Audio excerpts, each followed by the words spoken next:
এবারে আমাদের বিশেষ নিবেদন রঘুনাথপুর কলেজের অধ্যাপক অধ্যাপিকাদের প্রযোজনা একটি নাটক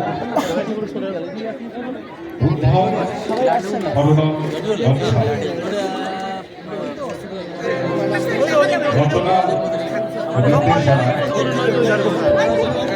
রচনা আসছে না কিন্তু ঠিক আছে ওদের খুলতে হবে বিভিন্ন চরিত্রে ছেলেটা করে ছেলেটা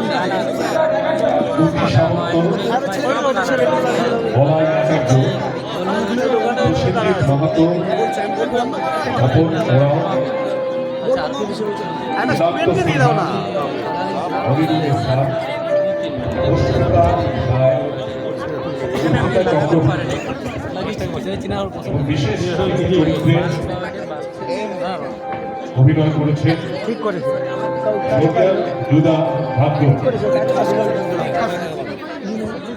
আবহ পরিচালনা করছেন Debjyoti Tudu, Raghunathpur college cultural committee প্রযোজনা। না না কথা হচ্ছে আমাদের আজকের নাটক হচ্ছে উদ্ধম শরণম গচ্ছা। তোমার লেভেলটা মিট করো। আরে তুমি পিছিয়ে গেলে কেন? ও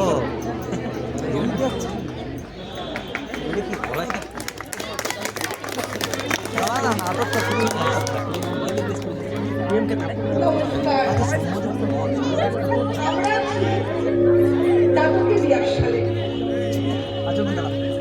নাটকের নাম উদ্ধার শরণম গচ্ছা। নাটককার উনি পরিচালনা করছেন। নাটকটি বুদ্ধদেব আর অঙ্গুলিমালের গল্প নিয়ে। বুদ্ধদেবের চরিত্রটি করতে পারে আমাদের পার্থ। ও ইকোনমিক্সের হিস্ট্রির ছাত্র। আর অঙ্গুলিমালের চরিত্রটি করতে পারে হয় রঙ্গন বা মনোতোষ। স্যার রঙ্গনকে নিয়ে ট্রায়াল করাচ্ছেন। এই দিক দিয়ে সৌম্য শান্তভাবে হেঁটে আছে। পেছন থেকে অঙ্গুলিমাল রাখবে। রঙ্গন, হ্যাঁ স্যার, আয়। রঙ্গন, তুই পেছন থেকে ডাকবে। পার্থ, তুই কিন্তু কোনো কর্ণপাত করবি, ঠিক আছে? যেমন হাঁটছিলি তেমন হেঁটে যাবি, বুঝলি? ঠিক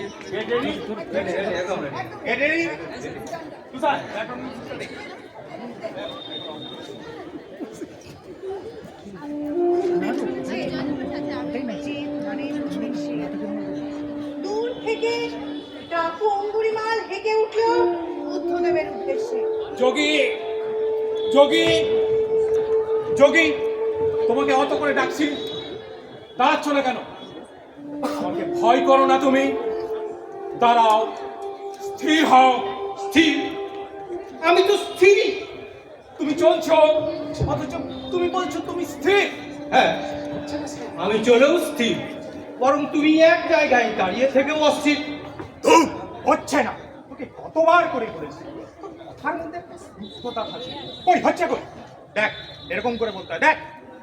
স্যার স্যার কিছু মনে করবেন ওটা রোলটা বুঝতে পারছি মানে কথাগুলো মানে বুঝতে পারছে না। এই যে কীর্তি কোমর নাচে নাচে চলছে, আমার বলছে আমি স্থির। এ কেমন কথা? এই, কার চিন্তা করছিস বলতো? হবে না। এই জব তুই কলেজে এসেছিস। কলেজে কত কি হবে? আনন্দ হবে, পড়া হবে, খেলা হবে, হুল্লোড় হবে, হ্যাঁ হবে। কিন্তু এই গতিশীলতার সঙ্গে তাল মিলিয়ে চলতে হবে, স্থির থাকতে হবে পড়াশোনাতে, বুঝলি? এই ঘর তুই ইকোনমিক্সের 2য় বর্ষের ছাত্র। আচ্ছা, তুই যাই করিস না কেন ইকোনমিক্স নিয়েই তোকে স্থির থাকতে হবে, ইকোনমিক্সকে ভালোবাসতে হবে, বুঝলি? মাফ করবেন স্যার, ইকোনমিক্সকে ভালোবাসা আর গরুকে লেজ মুড়ে গাছে উঠতে বলা, এই ব্যাপার। কেন কেন কেন কেন ভাই, ইকোনমিক্স কাকে বলে তার পর্যন্ত জানি না। ফিজিক্সকে প্রপোজ করলাম, কেমিস্ট্রিকে প্রপোজ করলাম, কোনো সাবজেক্টে পাত্তা না পেয়ে ইকোনমিক্সকেই প্রপোজ করলাম।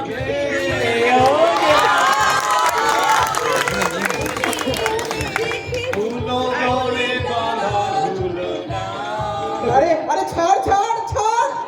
এবার যখনই ইকোনমিক্সকে ভালোবাসতে যায় তখন ওকে দেখি ফিজিক্স নিয়ে ম্যাগনেট আর আলোর সাথে লুকোচুরি খেলছে। ওকে দেখি কেমিস্ট্রি নিয়ে সারা অ্যাপ্রন করে অ্যাসিড, ক্ষার, সালফার, অ্যামোনিয়া ইত্যাদির সাথে বুনসেন বার্নারে স্বপ্নকে গরম করছে। একদম ঠিক বলেছিস ভাই। ইকোনমিক্স আমার না মাথাটা গরম হয়ে যায় শুনলে। আবার ইকোনমিক্স নিয়ে চলতে গিয়েও স্থির থাকতে পারি না। কেন? আপনার জন্য। আমার জন্য? হ্যাঁ হ্যাঁ হ্যাঁ, আপনার জন্য। আমাদের মন নেই তাও পড়াবেন, রোল বুঝতে পারছি না, ঠিকঠাক করতে পারছি না, তাও নাটক করতে হবে কেন? আপনার জন্য আপনার নাম হবে, তাই তো? না না রিনা, দাঁড়া দাঁড়া, ওকে বলতে দে, বল তোর মনে যা আছে বল। Sir sir sir sir sir sir sir sir আমি না এবারে বুঝতে পেরেছি কিভাবে চলতে হবে। আমি এবারে দেখাচ্ছি আপনাকে অভিনয়টা। আমি তো স্থিরই, আমি চলেও স্থির, বরং তুমি এক জায়গায় দাঁড়িয়ে থেকেও অস্থির। কিভাবে বলতে হবে দেখ। তুমি জানো আমি কে? আমি যাবো স্যার। এইভাবে বল। আজ হচ্ছে না আমার, আজ আজ আজ আজ আমার দ্বারা হবে না, স্যার আমি যাই না স্যার। হবে না। আমি যাই আমি যাই। এ দাঁড়া। এই পাঠ্য, তুই তো ডায়লগটা আরেকবার বল। এই পড়েছি রে।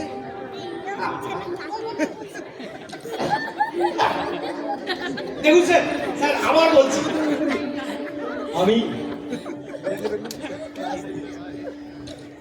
আমি তো স্থির, আমি চলেও স্থির, বরং তুমি এক জায়গায় দাঁড়িয়ে থেকেও অস্থির। অস্থির? তুমি জানো আমি কে? আমি অঙ্গুলিমাল। আমি শত শত মানুষকে হত্যা করেছি, আমি হাজার হাজার আঙুল দিয়ে আঙুলের হার করেছি।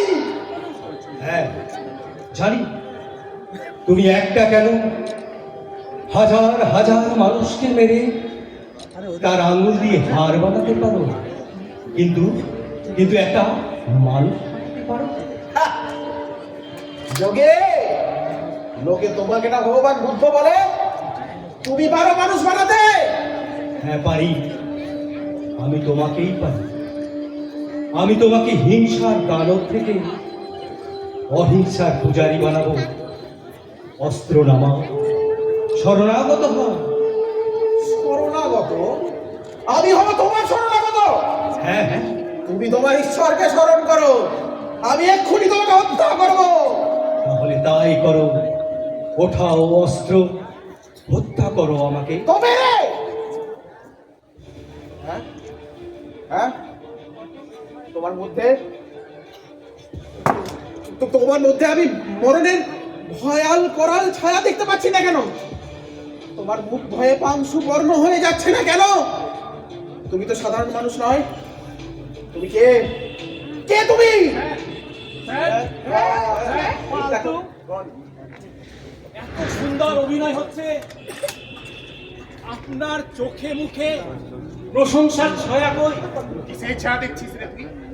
একটু আগে যে কথাগুলো আপনাকে বললাম, রিহার্সাল না দেখে আপনি সেগুলোই ভেবে চলেছেন।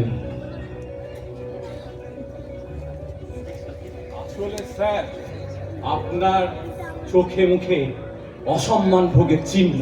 তুই কি আমার সাথে পায়ে পা দিয়ে ঝগড়া করতে চাইছিস? সবেতেই আপনাদের সম্মান চাই না? পায়ে পা দিয়ে ঝগড়া করবি?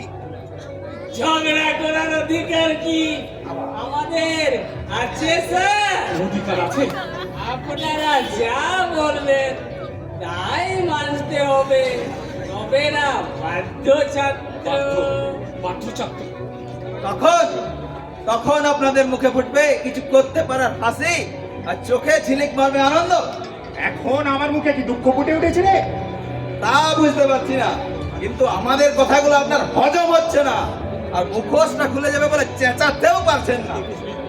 তবে চিন্তা নেই, কিছুক্ষণ পরে অশান্তি কি করে জানলি রে সব কথা? স্যার, আমার জ্ঞানদাতা পিতাকে দেখে দেখে আপনার মতোই তো শিক্ষক। বাইরে বাইরে কি পোলাইট,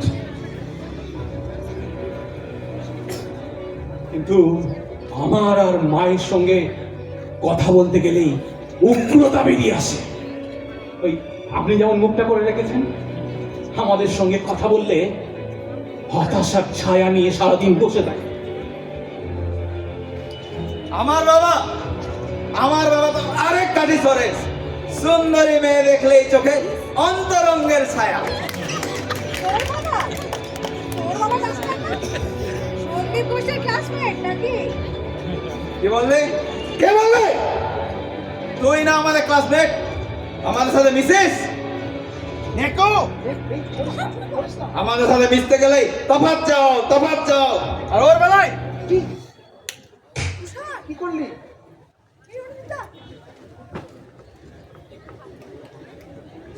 ব্যক্তির অজ্ঞানতা থেকে আসে দেশ, ঘৃণা, মায়া, মোহ, এই সব কিছুই অজ্ঞানতা থেকে উদ্ভব হয়।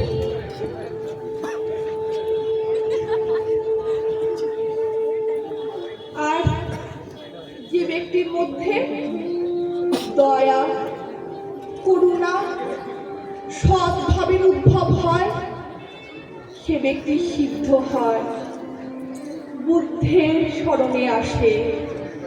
যারা অজ্ঞানী তারা মানুষের মনে ও দেহে আঘাত পৌঁছায়।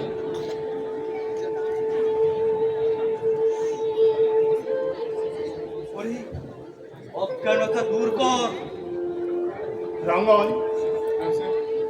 প্রথম তুই যখন হাঁটতে শিখেছিলি বাবার হাত ধরে, দেখিসনি বাবার চোখে ঝিলিক মেরেছিল আনন্দ। সেই আনন্দ নিয়ে তোকে তিল তিল করে বড় করে তুলেছে রে। সেই বাবা তোকে যখন অন্ধকারে তলিয়ে যেতে দেখে, তার মুখে চোখে হতাশার ছায়া পড়বে না? হয়তো এই জন্যই তার উগ্রতা, ক্রূরতা। বুদ্ধের পথ পুরোটা থেকে নির্মলতায় নিয়ে আসে। নির্মলতা? আমার বাবার নাম নির্মল। সবসময় যেন মুখে মাল উগড়াচ্ছে। বাবা বলেন তোর দ্বারা কিচ্ছু হবে না, ভবিষ্যতে কিচ্ছু হবে না। বর্তমান হলো প্রতিটা মানুষের খুশির রাস্তা। ভবিষ্যতে শিক্ষিত হলো না। অতীত থেকে শিক্ষা নিয়ে ভবিষ্যতে খুশি হলে না হয়। তা কে বোঝাবে আমাদের বাবারে? জিনা হারাম করে দিয়েছে, এত রাগ হয় না?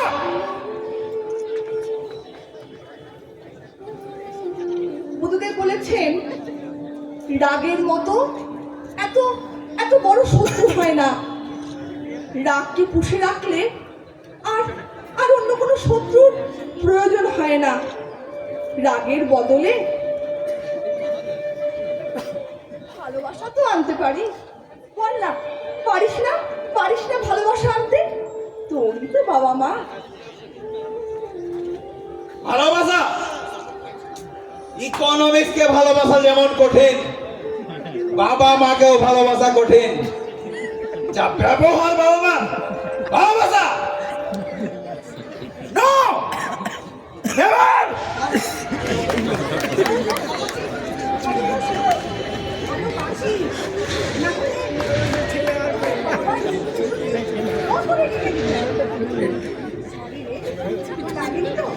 না, সবাই আমরা বাবা মাকে ভালোবাসে, কিন্তু তারা তারা আমাদের ভালোবাসে না, আমাদের রেজাল্টকে ভালোবাসে, আমাদের ভালো কিছু করাকে ভালোবাসে, বড় হয়ে ওঠাকে ভালোবাসে। আরে ওটা তোদের সন্দেহ রে, সন্দেহ। শাক্যমুনি গৌতম বুদ্ধ কি বলেছেন জানিস? সন্দেহ করার অভ্যাস মানুষের সবচাইতে বড় ভয়ানক। ভালো মানুষ থেকেও মানুষকে ভালো থাকতে দেয় না, খারাপ করে দেয়।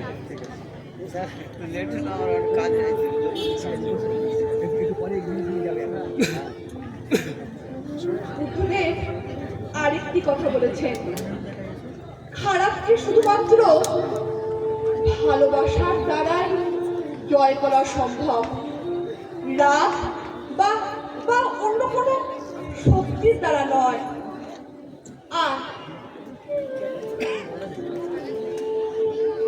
আর বসন্ত আর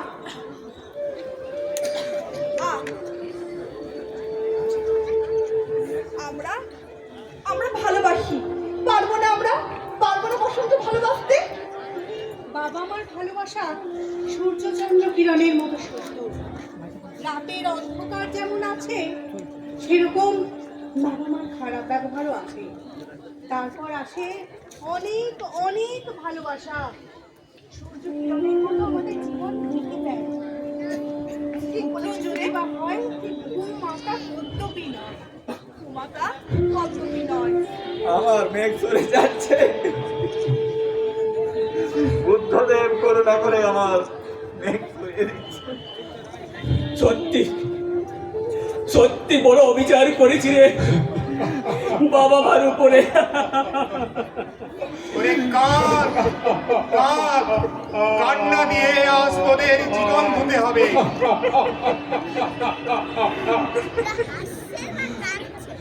আমি আমি আজ এই হাত দিয়ে আমার মাকে মেরে এসেছি। আমি কুপুত্র, আমি কুপুত্র, কি বলছিস? আমি কুপুত্র। কাল রেজাল্ট বেরিয়েছিল, রেজাল্ট খারাপ হয়েছিল বলে মা বকেছে। না, মা বকেনি, বাবা বকছিল আর আমি শুনছিলাম না। আমি তখন মোবাইলে গেম খেলায় ব্যস্ত ছিলাম, শুনছি না দেখে বাবা আমার হাত থেকে মোবাইলটা কেড়ে নিল। তারপর তারপর কি হলো ভাই? আমার তখন মোবাইলটা, গেমটা একদম জেতার সামনে। আমি বাবাকে বললাম, বাবা মানে মানে আমার মোবাইলটা ফেরত দিয়ে দাও, না হলে কিন্তু বাবা বলে সম্মান করব না। বাবা রেগে গেল, বললো কি করবি, মারবি আমাকে? আমি বললাম হ্যাঁ হ্যাঁ তাই করবো। বাবা চিৎকার করে উঠলো, বললো তোর এত বড় স্পর্ধা, এসব এসব এই মোবাইলটার জন্য, দিয়ে আছাড় মেরে আমার মোবাইলটাকে ভেঙে ফেলে দিল। আমার তখন মাথায় রক্ত উঠে গেল। আমি বাবার দিকে চড়া হতে যাচ্ছিলাম, মাঝখানে মা এসে দাঁড়ালো আর আমি মাকে টান মেরে ছুঁড়ে ফেলে দিলাম। রঙ্গন, কি বলছিস? ঘাটের কোনায় আঘাত লেগে মায়ের কপালটা দরদর করে রক্ত বেরোতে লাগলো, দরদর করে রক্ত বেরোতে লাগলো।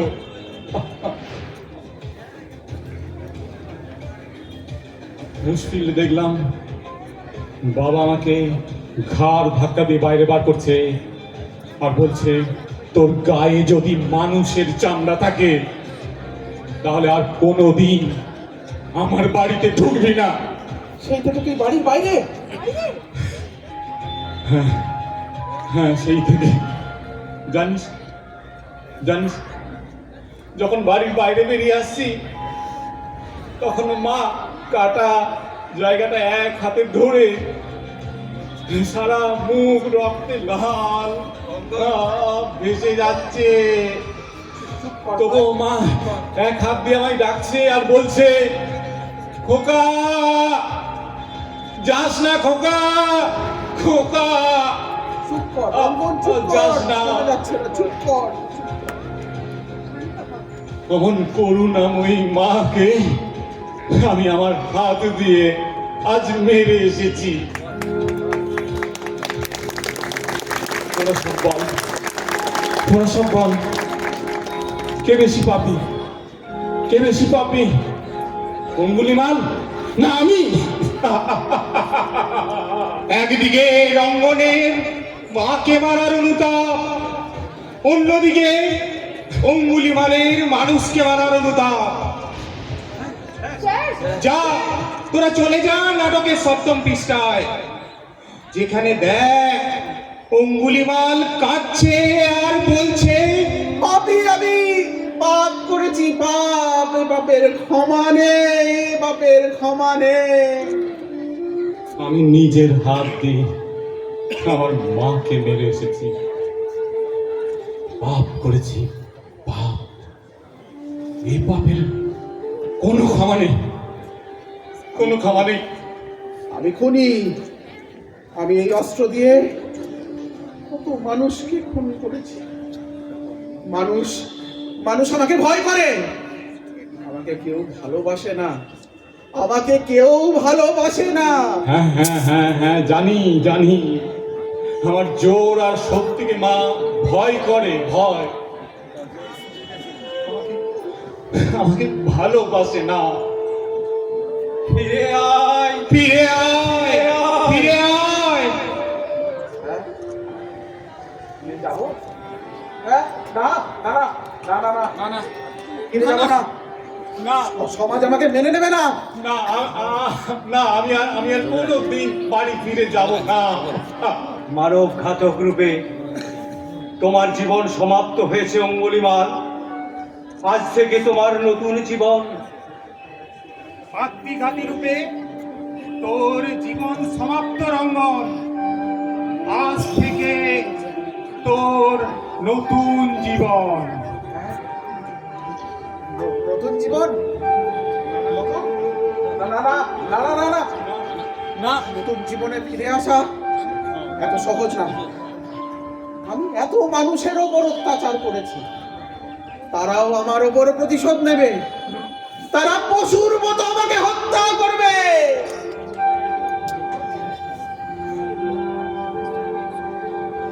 এসব ঘটনা জানার পর সবাই আমাকে ঘেন্না করবে, ঘেন্না ঘেন্না ঘেন্না। সবাই আমাকে ছিচিকার করবে, আমাকে আঙুল দেখিয়ে বলবে, ওই দেখ যাচ্ছে নরাধম, যাচ্ছে নরাধম, যে তার গর্ভধারিণী মাকে মেরেছে। আমি আমি আমি আর কোনোদিন মায়ের মুখের দিকে মুখ তুলে তাকাতে পারবো না, কোনোদিন না। এর চাইতেও আরো বেশি কিছু হতে পারে। তোদের পাপের প্রায়শ্চিত্ত তোদেরকেই করতে হবে। মানব ঘাতক রূপে তোমাদের জীবন সমাপ্ত হয়েছে।